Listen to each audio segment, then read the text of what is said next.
Assalamualaikum warahmatullahi wabarakatuh. Saya Dr. Hafizatur Rohmah. Hari ini kita akan belajar mengenai pemeriksaan dan juga tumbuh kembang anak. Untuk melakukan pemeriksaan tumbuh kembang anak, maka ada beberapa tahapan penting yang harus dilalui. Yang pertama adalah anamnesa. Anamnesa dilakukan kepada anak dan juga orang tua atau yang mengantarkan anak. Bisa anggota keluarga lainnya yang mengetahui tentang riwayat anak. Saat melakukan anamnesa, pastikan keluhan utama anak. Dan untuk anamnesa terkait tumbuh kembang anak, pastikan melakukan anamnesa dari mulai yang pertama. Anamnesa tentang riwayat kelahiran anak. Apakah anak lahir dengan menangis, cukup bulan, atau prematur? Yang kedua adalah riwayat imunisasi anak. Lalu yang ketiga adalah riwayat gizi anak. Dalam riwayat gizi anak, pastikan dari anak lahir apakah anak mendapatkan ASI eksklusif, ASI dicampur dengan makanan susu lain, dan saat mulai MPASI, anak makannya bagaimana. Lalu yang keempat, riwayat keluarga atau penyakit penyerta. Tanyakan pada keluarga apakah ada yang memiliki kelainan atau penyakit-penyakit yang bisa menyebabkan perkembangan tumbuh kembang anaknya terhambat. Termasuk juga di dalamnya menanyakan tentang rumah, yaitu sanitasi juga higienitas. Setelah semuanya lengkap, yang terakhir adalah riwayat tumbuh kembang. Tumbuh kembang anak dari mulai anak bisa merangkak, berjalan, sampai dengan anak datang dibawa ke tempat praktek. Nanti segalanya sudah lengkap ada di buku KIA. Di dalam buku ini sudah ditambahkan tentang KPSP, yaitu Kuesioner Screening Perkembangan Anak, dimulai dari anak lahir sampai dengan anak usia 6 tahun. Jadi, para dokter bisa menggunakan ini, tidak perlu dihafalkan, tetapi saat melakukan pertanyaan dan juga pengecekan, dibuka sesuai dengan usia anak, lalu semua item kita lakukan pengecekan. Mari kita lakukan pemeriksaan tumbuh kembang anak. Pastikan sebelum mulai melakukan pemeriksaan, lakukan dulu minta izin kepada pasien sebelum memeriksanya. Dan jangan lupa lakukan cuci tangan secara baik dan benar. Untuk pemeriksaan tumbuh kembang, yang pertama adalah melakukan penimbangan berat badan. Pada bayi, lakukan penimbangan berat badan menggunakan skala yang terukur, yaitu timbangan bayi. Pastikan dimulai dari 0. Lalu untuk bayi, dilakukan pengukuran panjang badan dengan cara berbaring pada anak yang kurang dari 2 tahun. Lalu setelah itu, pengukuran untuk tinggi badan pada anak yang sudah bisa berdiri, lakukan dengan cara pengukuran berdiri bisa di tembok. Dan pastikan saat mengukur berat badan maupun tinggi badan, anak tidak menggunakan pakaian yang berat dan anak juga tidak menggunakan alas kaki. Lalu setelah itu, lakukan pengukuran lingkar kepala. Lalu setelah itu, lakukan pengukuran lila atau lingkar lengan atas.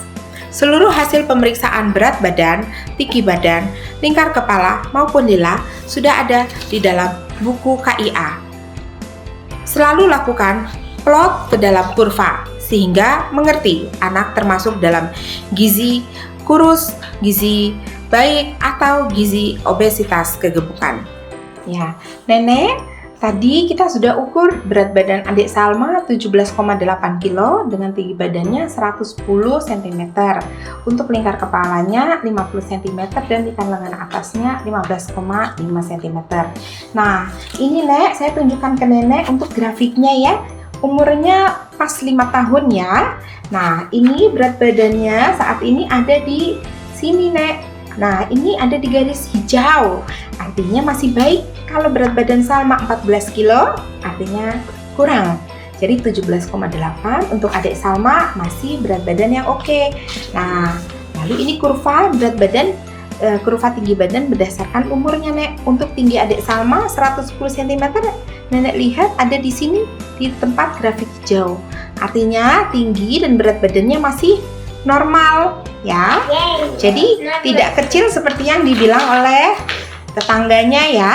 Jadi memang berat badan dan tinggi badan anak harus diukur sesuai dengan anak per anak. Nanti baru kita plotkan di grafiknya ya.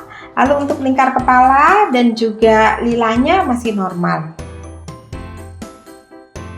Kita memasuki bagian yang paling penting dari pemeriksaan tumbuh kembang anak.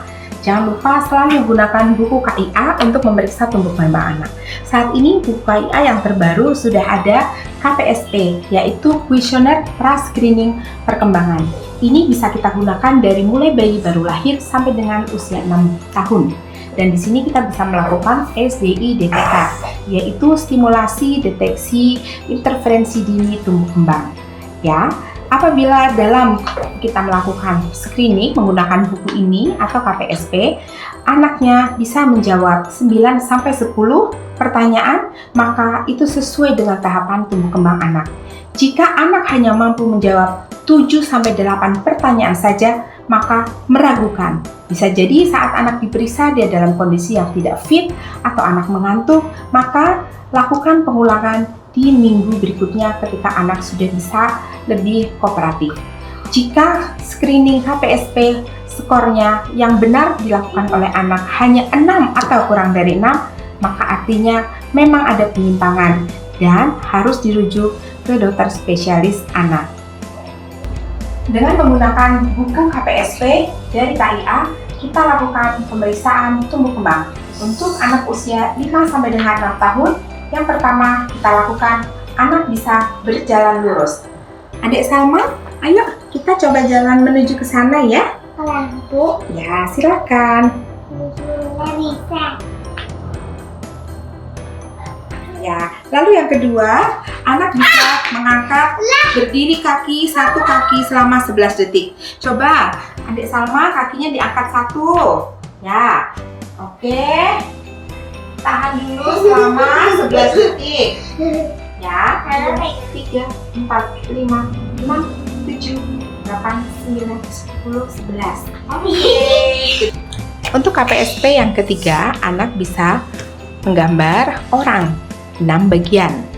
Adik Salma, ayo kita gambar orang. Boleh kita gambar orang ya? Silakan. Anak bisa menangkap bola kecil dengan kedua tangan. Ayo adik Salma, kita coba tangkap bola dari Bu Dokter ya. Bismillah.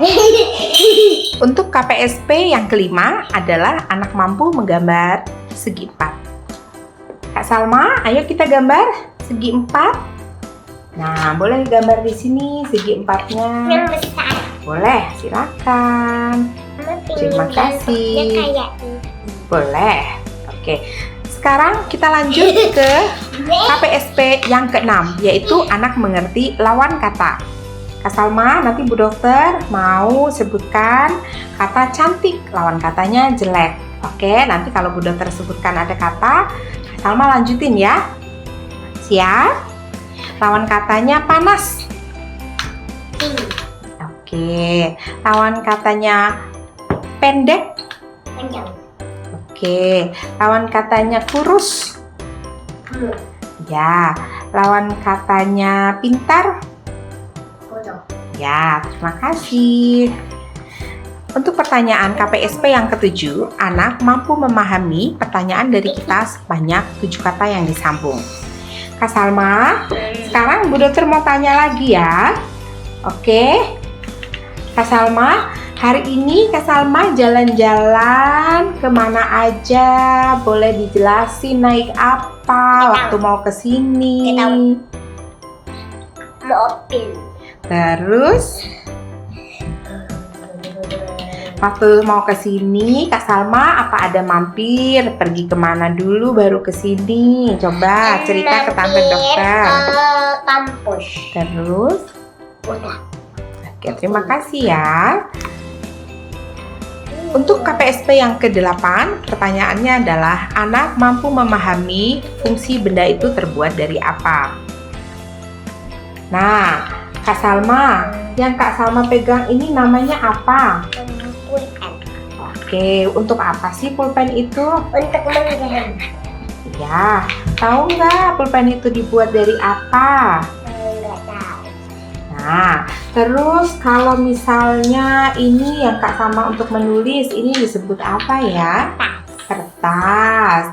Oke, untuk apa sih kertas itu? Menggambar juga menulis. Oke. Nah, oke. Lalu kita lanjut ke KPSP pertanyaan yang ke-9. Anak bisa mengenal angka, bisa mengetahui angka 5 sampai dengan angka 10. Kak Salma, yuk kita menghitung angka 5 sampai dengan 10. Yuk, Kak Salma, boleh sebutkan ya, angka berapa itu? 2, Oke, 3, good job. 4, Ya, 5, seperti patut. oke. 6, Mm-mm. 7, Oke, 8, oke, 9, oke. 10. Oke, terima kasih. KPSP yang ke-10, anak bisa mengenali warna. Salma, Bu Dokter punya banyak warna. Ayo kita coba. Kita melukis menggunakan warna merah. Tolong ambil krayon warna merahnya. Krayon warna merah. Nah, sekarang kita bisa buat gambar dengan menggunakan krayon warna merah. Oke, sama mewarnain ini. Boleh, silakan. Sama pakai baju. Oke. Nanti setelah itu Salma mau warna apa lagi? Setelah merah boleh gunakan warna biru ya. Oke, sekarang kita warna biru. Setelah merah, biru, sekarang kita mau kasih warna yang lain. Oke. Nah, sekarang warna yang terakhir kita pilih warna hijau. Biar lebih bagus. Oke. KPSP yang 11 adalah anak mampu mengungkapkan rasa simpati. Kak Salma, Dan kalau ada teman yang jatuh, Kak Salma ngapain? Salma nolongin. Kalau ada kawan yang lagi sakit, yang Kak Salma rasakan apa? Sedih. KPSP yang ke-12, anak mampu mengikuti aturan permainan. Kak Salma, kita mau bermain, ya, bermain loncat kaki. Nanti misalnya kita main loncat kaki, kalau Tante Dokter bilang ke kanan, Kak Salma loncat ke kanan. Kalau Tante bilang ke kiri, loncat ke kiri. Oke. Sekarang loncat ke kanan. Oke, loncat ke kiri. Oke, sekarang kita main angkat tangan. Kalau Tante bilang angkat tangan kanan, kita main angkat tangan kanan. Angkat tangan kanan. Ya, angkat tangan kiri. Angkat kedua tangan. Oke. Ya, jadi aturan permainannya seperti itu ya. Untuk aturan permainan bisa dibuat yang mudah dipahami oleh anak. Gunakan permainan dalam keseharian yang bisa anak lakukan. Lalu yang terakhir adalah untuk KPSP ke-13. Anak bisa berpakaian sendiri tanpa dibantu.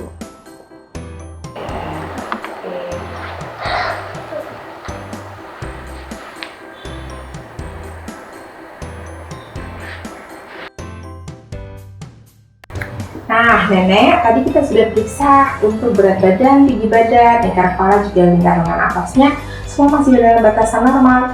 Nah, tadi kita juga sudah periksa untuk kriteria tumbuh kembang adik dari 13 item ini, semua bisa dilakukan oleh adik Salma. Jadi, masih dalam batasan normal, tidak perlu khawatir ya, Nek. Oke, Salma, terima kasih ya. Demikianlah video pembelajaran kali ini bertemakan pemeriksaan tumbuh kembang anak. Semangat belajar!